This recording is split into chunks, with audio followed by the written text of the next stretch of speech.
Këto janë pamjet ekskluzive të siguruara nga shteti, që tregojnë dinamikën e atentatit mafioz në një nga zonat më të sigurta të vendit, vetëm pak metra larg aeroportit ndërkombëtar Nën Terezë.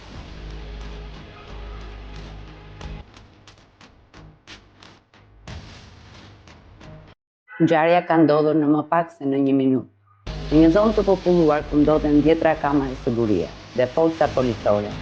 Mesditën e së martës e 11 nëntorit 2025, u ekzekutua një emër i njohur për lidhjet e tij me kultura të Portosë së Primit, Filmando Dani.